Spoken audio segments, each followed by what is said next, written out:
So some of you may not know this about me, but I was born with really bad asthma.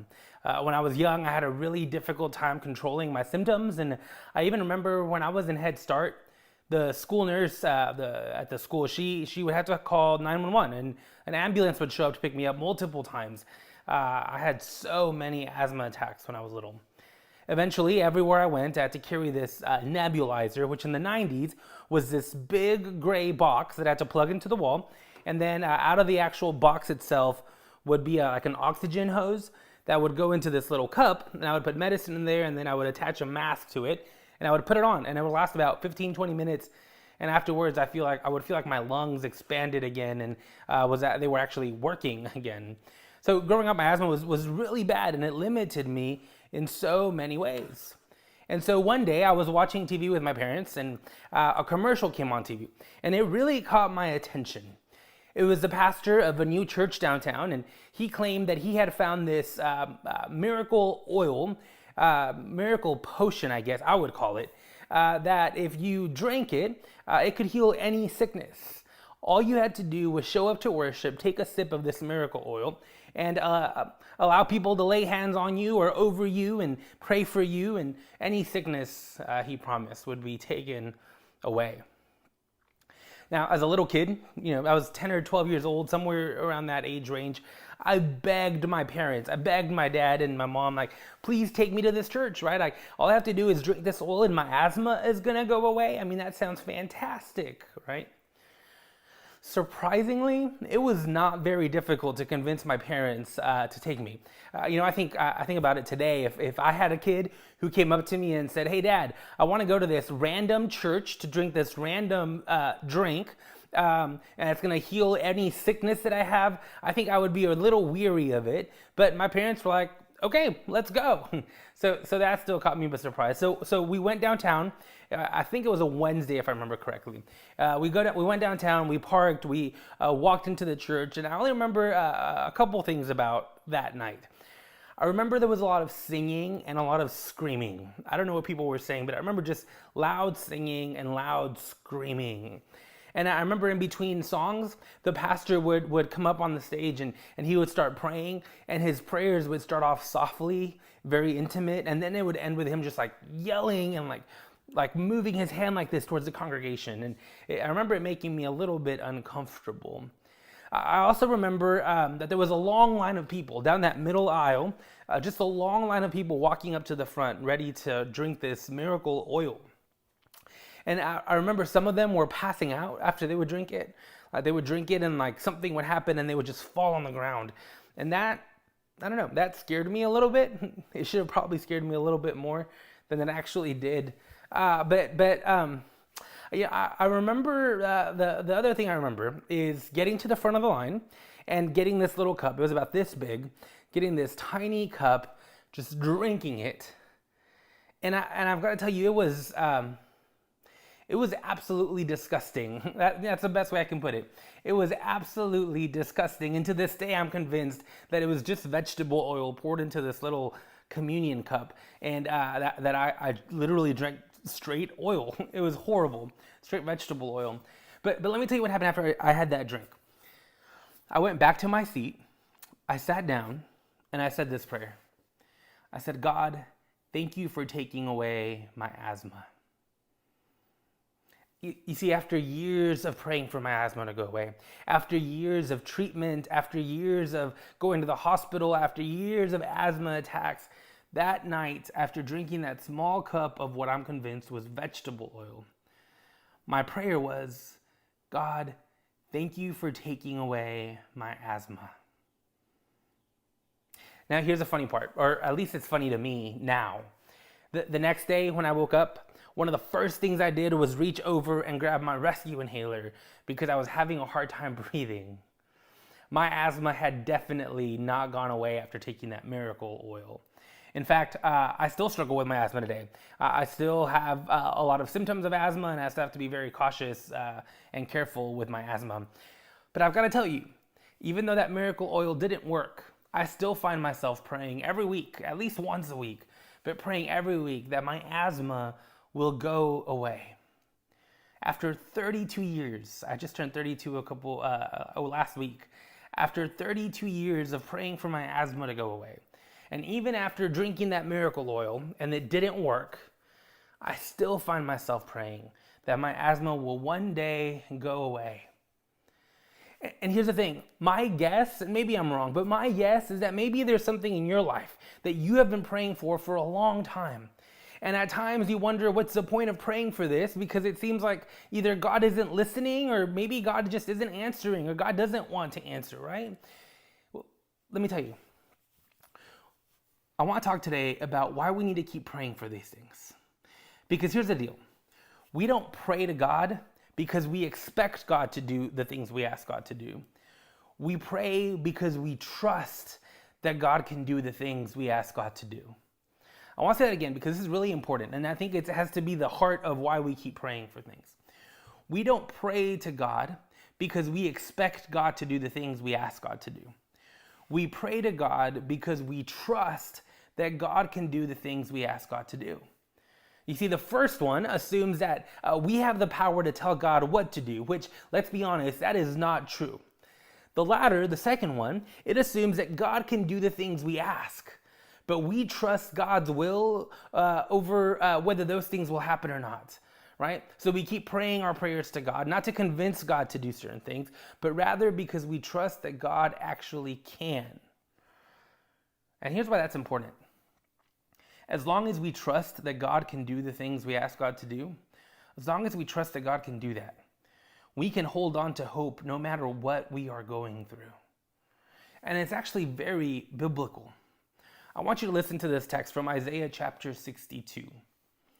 It says, "You who remind the Lord to take no rest and give him no rest until he establishes Jerusalem and makes it renowned throughout the earth." Let me explain what's happening here. About halfway through the book of Isaiah, there is this shift where the Israelites go from having their land and having total control over it to where all of a sudden they're conquered by Babylon and the Babylonians, and they're sent out into exile all across the known world. And so, like I said, that's about halfway through the book of Isaiah. And by the time we get to the last third of the book of Isaiah, the Israelites are back in their land, but things aren't exactly the way they're supposed to be. They're back, but things aren't as glorious as they thought they would be. Think about their situation this way. Have you ever had a family gathering, or maybe took a vacation, or you met with a friend that you haven't seen in a long time, and you were really excited to see them, but once you got there, the experience wasn't as great as you thought it would be? Have you ever had that? A couple years ago, I met up with some of my fraternity brothers from college, and when we were in college, we spent a lot of time together. Many of us played soccer together, many of us played music together, many of us hung out together all the time. And I remember we sat down, we ordered food and we ordered drinks, and we started talking, and the whole time it was just awkward. It was like we knew each other, but everybody had gone their own separate ways. Everybody had started new practices and new traditions, and all of a sudden it was just awkward. It wasn't the same. It wasn't what we expected. I think that is what's happening to the Israelites by the time we get to this latter third of Isaiah. They're back in their land, but they're rebuilding their temple. They're building other sites, important sites, but things just don't feel right.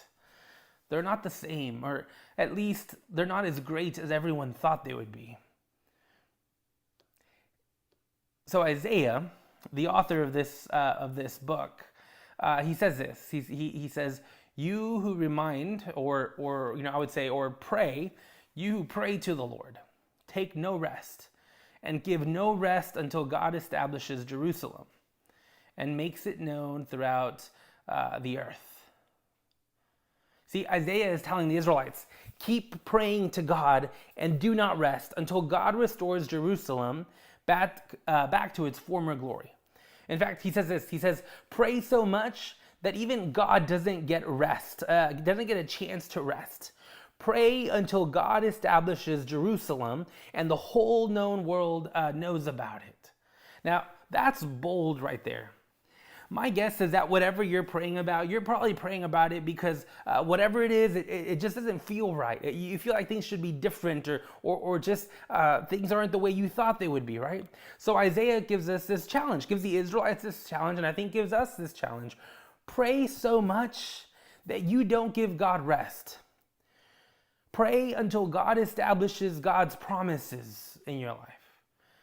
The things that don't feel right, the things that you just know aren't the way they're supposed to be, pray until God makes those things right, and pray so much that you don't even give God rest. Maybe you're praying for sickness to go away and for health to be restored. Maybe you're praying for debts to go away and financial stability to be restored. Maybe you find yourself praying for fear to go away and for courage to be restored. Maybe you are praying for anxiety to go away and for peace to be restored. Maybe you're praying for depression to go away and for joy to be restored. Whatever it is you are praying for, there is this acknowledgement that something doesn't feel right. So we pray about it over and over and over again. Isaiah says, pray about it so much that you don't give God any rest. And do you know why we do that? Because we trust that God can do the things we are asking God to do. Now, friends, we have to take no rest in our prayers. We have to give God no rest in our prayers because we have to trust that God can actually do the things we're asking of him.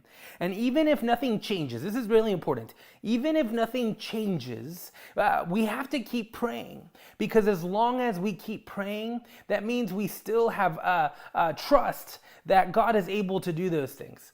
And as long as we trust that God is able to do those things, we can hold on to hope in the face of whatever it is that we are going through. And let me tell you why that's so important. You may have heard me say this before, but in Revelation chapter 21, verses 10 through 11, it says this: "And in the Spirit he carried me away to a great high mountain, and showed me the holy city, Jerusalem, coming down out of heaven from God.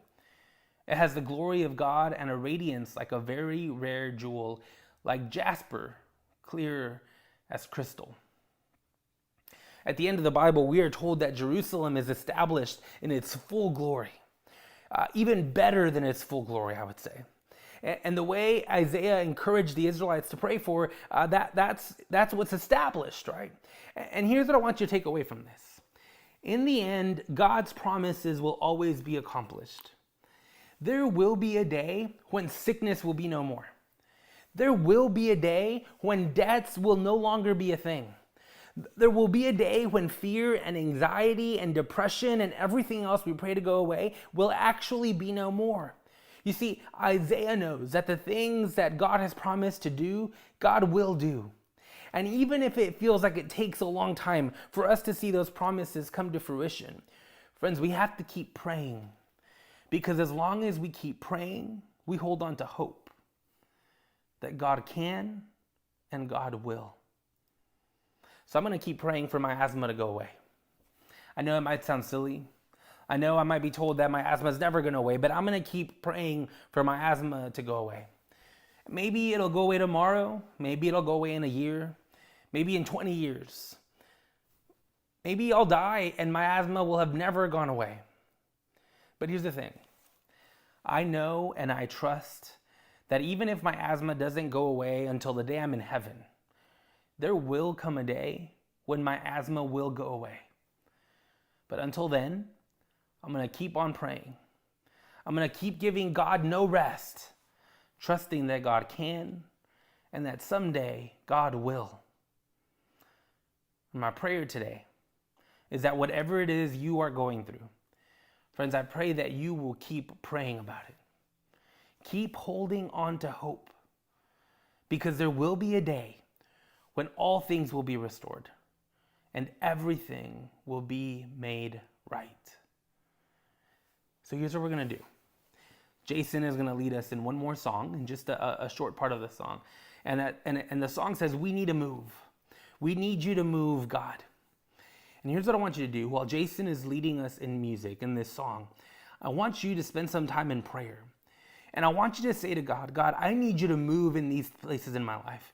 There are these struggles that I have. There's these fears that I have. There's these doubts that I have. God, I'm gonna give you no rest as I pray for these things. And as you pray for these things, I want you to remember, these things might not change. That they can change tomorrow, but they might not. They might not change in a week. They might not change in a year. They might not ever change. But they might not ever change in this world. But there will be a day when heaven is established. There will be a day when all these things that hold us back from enjoying life, all these things that bring fear and anxiety and depression and worry into our lives, all those things will one day be no more. So friends, no matter how long it takes, may we keep trusting God. Because as long as we trust God, there is hope. So as Jason leads us in song and we pray, pray trusting God. Pray holding on to hope. Let us go into this time of prayer.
Guys, I want to thank you for joining us, and I hope that you join us next week. Have a great week.